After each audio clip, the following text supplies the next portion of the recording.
Bueno, el modelo COSO es una organización que desarrolla pautas para que las empresas evalúen los controles internos y la gestión de riesgos. Además, ayuda a reducir el fraude focalizado en no perder rentabilidad. El modelo COSO busca llevar a cabo sistemas de control interno sobre la información financiera de las empresas y asimismo busca evaluar la eficacia de este sistema. El modelo COSO tiene 5 componentes. Tiene el primero, el ambiente de control. Este define parámetros para gestionar el control interno de la compañía, que tiene que ver con la estructura organizacional. Tenemos el segundo, que es la evaluación de riesgos. Durante la evaluación los riesgos se identifican y se analizan. Esto pues de acuerdo a la probabilidad de impacto y de frecuencia. Tenemos también la actividad de control. Esta se refiere a las políticas y procedimientos que trazan las acciones adecuadas para gestionar los riesgos, tomar decisiones que favorezcan la operación y cumplir con un logro de objetivos. Información y comunicación. Pues las empresas deben gestionar la información desde todas sus áreas y unificarla para tener convergencia y hablar un mismo idioma. Y tenemos por último el monitoreo. Es un continuo monitoreo de la gestión de riesgos de la organización y ayuda a que las estrategias mitiguen, sean efectivas. Bueno, el objetivo de la auditoría es verificar que un determinado hecho o acción ocurra de acuerdo con lo planeado o lo ya estipulado. Y el alcance son los procedimientos de auditoría que comprenden temas, segmentos, tiempos, actividades y procesos con el cual yo voy a cumplir dicho objetivo. Responsabilidades del auditor en la planeación de la NIA 300. Bueno, de acuerdo con la NIA 300, la auditoría de estados financieros requiere de una planificación apropiada para alcanzar los objetivos en la forma más eficiente posible. En este sentido, pues el auditor tiene la responsabilidad de planear la auditoría para que ésta sea ejecutada de manera efectiva. La forma de probar que se ha cumplido con esta responsabilidad es documentando cada uno de los procesos que se lleva a cabo. La NIA 300 exige que se presenten como mínimo los documentos de estrategia global de auditoría y plan global de auditoría. Asimismo, la NIA 300 busca garantizar un trabajo fiable, coherente y de acuerdo con la razonabilidad de la situación financiera de la organización. Elementos para realizar una planeación de auditoría. Bueno, la planificación de la auditoría es la etapa más importante para un encargo exitoso, pues esta busca que éste se realice de manera eficiente y eficaz. Durante la planificación, el auditor debe discutir los elementos del encargo con la dirección de la entidad sin comprometer su eficacia. Para esto es necesario considerar aspectos como el personal, los recursos, el tiempo. Es esencial integrar los siguientes elementos, como objetivos de la auditoría, planificación de tiempo y cronograma, recursos y herramientas de auditoría, evaluación de riesgo, documentación y evidencias de auditoría, consideraciones sobre el control interno y coordinación con otros auditores y expertos. Seguimos con las NIA 500 a 508. Que sabemos que el propósito principal es establecer lineamientos sobre la cantidad y la calidad de datos en una evidencia de auditoría. La NIA 500 nos menciona sobre la información obtenida por el auditor, ya sea por medio de documentos fuentes como registros o estados financieros. Nos muestra unas pruebas de control y pruebas de validación de saldos. Las pruebas de control ayudan a identificar los riesgos y mirar la efectividad de los controles de los riesgos. Y la validación de saldos es las representaciones erróneas en los estados financieros. Para el procedimiento de obtención de evidencias está la inspección, que es revisión, la observación, acompañamiento a un empleado en sus labores, y la investigación y confirmación, que son los elementos a considerar de carácter interno, saldos financieros y externos como saldos a comunicaciones de terceros. La NIA 501 nos habla de revisión de evidencias en partidas específicas. Estas pueden ser el inventario, activos fijos, litigios y segmentos. En los inventarios se debe hacer una evaluación previa de control interno específico. En los litigios, tener un control y medición a través de pruebas. Estas deben estar contabilizadas y reveladas. Y los segmentos, revisar las operaciones reflejadas comparadas con cifras de periodos anteriores. La NIA 505 nos habla de confirmaciones externas, que es para ratificar los saldos con diferentes terceros. Estos pueden hacerse por medio de confirmaciones de acción positiva, que son de la igual comunicación, acción negativa, donde la información comparada con la que nosotros teníamos no es la misma, y las respuestas a la solicitud, que el saldo es a un determinado tiempo. La NIA 510 nos habla de saldos iniciales, son los saldos de apertura, y estos deben estar soportados de que no contengan información de riesgo errónea. Los saldos de apertura debemos de identificar que las cuentas de resultados hayan sido cerradas adecuadamente y deben estar en cero las reales o de balance. La NIA 520 habla sobre procesos analíticos. Aquí nos muestra análisis de datos financieros y no financieros. Los no financieros pueden ser como informe de gerencia, informes de ventas, pero esos deben verse reflejados en los estados financieros. La NIA 530 habla sobre el muestreo, por el cual se determina cuál va a ser el tamaño de la muestra y cómo se va a considerar el concepto de error. Aquí hay dos puntos claves, que es el muestreo de la auditoría, donde decidimos no tomar el 100% de la muestra, sino menos, y si de esa muestra obtenemos que todo haya salido bien en los procedimientos establecidos, generamos a una conclusión de que los demás están bien. Y el muestreo de error es la información errónea. Ahí pueden haber errores que es anómalo y error tolerable. La NIA 540 nos habla de la auditoría de estimaciones contables. Es cómo se llegó a esa conclusión de dichas cifras a través del conocimiento, la valoración y las mediciones posteriores. Seguido está la NIA 550, que trata de partes relacionadas. Tiene que ver con la responsabilidad que tiene el auditor en dichas transacciones. Es revisar si las partes relacionadas son o hay más partes que intervengan, y si la gerencia omitió decirlo, eso genera un riesgo de fraude.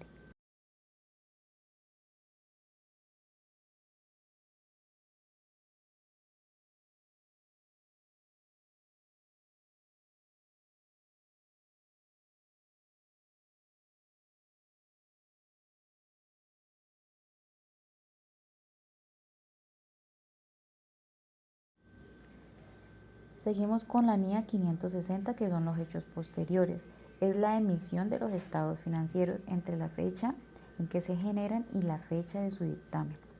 El informe de auditoría son los hechos descubiertos después de la fecha del dictamen, pero antes de la fecha en que se emiten. Y la publicación de los estados financieros ya sería el conocimiento del público. En la NIA 570 nos habla del funcionamiento de la empresa. Se refiere a la opinión sobre la capacidad de la empresa para continuar. Ahí, con base a los estados financieros, se concluye si la empresa está en marcha para continuar o no, o si ha presentado riesgos en el sector que la empresa no haya tenido en cuenta. Por último, tenemos la NIA 580, que son las declaraciones escritas. Este quiere decir que la comunicación escrita del auditor con el gobierno corporativo, que es la junta directiva de la gerencia, en relación con que si se ha cumplido con las responsabilidades de la preparación de los informes financieros. Y es importante las evidencias de la auditoría y responder como auditor en las declaraciones escritas con parámetros establecidos. Para el punto de la práctica, vamos a tomar como ejemplo a la Clínica Guaní. Es una empresa social del Estado, prestadora de servicios de salud de primer nivel. Desde su inauguración en el año 2000, se ha destacado por ofrecer servicios humanizados, seguros y de calidad. Sus áreas operativas incluyen un eficiente servicio de urgencias, una moderna sala de partos, consultas externas, terapia física, radiografías, laboratorios clínicos, entre otros servicios de soporte que brindan una atención para el paciente de primer nivel. El rango de sus colaboradores varía entre 100 y 1000 integrantes. Está conformado por especialistas, enfermeros, técnicos en radiología, administrativos, auxiliares y personal de soporte. Sus principales usuarios están dirigidos a una amplia clientela que incluye pacientes individuales, tanto de la localidad como de regiones aledañas, las empresas y empleadores, las compañías de seguros de salud e instituciones gubernamentales. Sus proveedores de servicios incluyen una variedad de entidades dedicadas a la salud, como hospitales, centros médicos, laboratorios clínicos, farmacias, entre otros. Sus áreas de operaciones se extienden a través de diversas áreas críticas, entre ellas la atención clínica directa, la administración y gestión organizativa, el mantenimiento de la calidad, la seguridad de los pacientes, la logística, el suministro, operaciones farmacéuticas, entre otros. El departamento de contabilidad se ocupa de administrar todas las facetas financieras de la organización. Garantiza el manejo de los recursos y adherencia a los requerimientos fiscales y legales. Entre sus responsabilidades principales se encuentran el manejo de la contabilidad, registros financieros, administración de presupuesto, facturación, recaudación, pago a proveedores, nómina, supervisión de auditoría, elaboración de análisis financieros, reportes, control de riesgos financieros, estrategias y administración de activos y pasivos. El departamento financiero asegura la viabilidad y la expansión de la organización, controla la administración económica, así como su planificación, distribución y supervisión de los recursos financieros. Algunas de las funciones esenciales son la administración de deudas y financiación, la elaboración de planes financieros, las estrategias, la supervisión, la evaluación financiera, la comunicación con inversionistas y administración de riesgos, el procesamiento de facturas, los desembolsos, la optimización de los ingresos, el cumplimiento de normativas y obligaciones fiscales, la gestión de inversiones y la innovación en la tecnología financiera. Modelo COSO. Es una guía para las empresas con la que se aseguran de sus operaciones que sean seguras, confiables y cumplan con las leyes. En este caso es utilizado para el diseño, implementación y evaluación de sistemas de control interno. Para verificar la implementación del modelo COSO en el área de tesorería implica determinar la efectividad del control interno, examinando la integración y la aplicación de los 5 componentes del COSO. Primero, el ambiente de control. Una cultura corporativa que fomente valores éticos e integridad. La asignación explícita de tareas, definición de jerarquías y los métodos de selección, formación del equipo y la administración de riesgos. 2. La evaluación de riesgos. Detención de riesgos particulares asociados a la seguridad del paciente. La valoración de la frecuencia y las consecuencias de cada riesgo detectado para priorizar la distribución de recursos en su atención. Bueno, en esta práctica también tenemos las actividades de control, la cual es una implementación de políticas y procedimientos para garantizar la precisión y confiabilidad de los registros. También utilizamos controles preventivos para minimizar los riesgos de error o fraude en la presentación de servicios e implementamos medidas de seguridad física y tecnológica para proteger la privacidad de la información del paciente. Información y comunicación. Los canales de comunicación efectivos para compartir información relevante sobre riesgos, controles internos y buenas prácticas en toda la organización.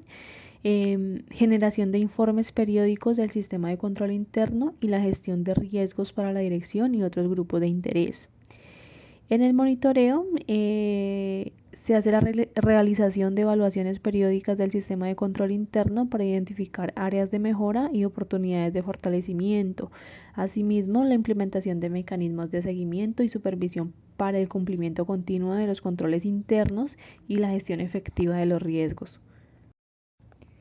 Bueno, en esta práctica, las responsabilidades del auditor es examinar las transacciones entre partes relacionadas, procedimientos, cuentas por pagar y su orden consecutivo de fechas. Asimismo, el cierre de cajas, retenciones practicadas correspondientemente y verificar si cumplen con el marco legal y las políticas contables establecidas y validar los documentos soportados.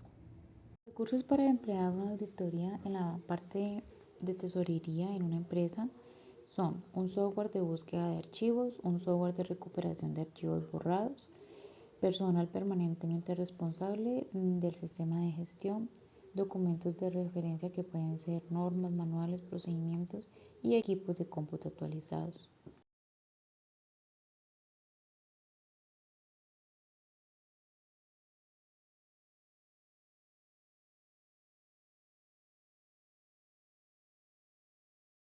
Las competencias que deben poseer el equipo de auditoría son competencias en el área de contabilidad, finanzas, control interno, análisis de riesgos y legislación financiera y tributaria.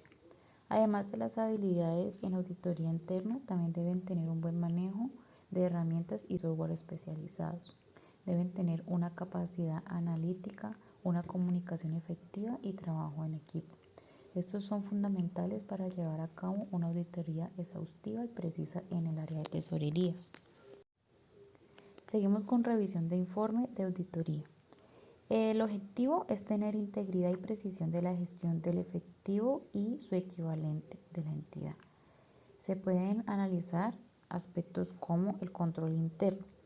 Evalúa el informe y aborda adecuadamente el diseño del control en el área de tesorería, con la autorización de transacciones financieras y la reconciliación de cuentas. Seguimos con la gestión de los riesgos, identificar y evaluar riesgos asociados con las actividades de tesorería y si proporcionan recomendaciones para mitigar estos riesgos. Y está el registro de transacciones. Es la precisión de los registros de las transacciones financieras en el departamento de tesorería, como los ingresos, egresos y saldos de cuentas.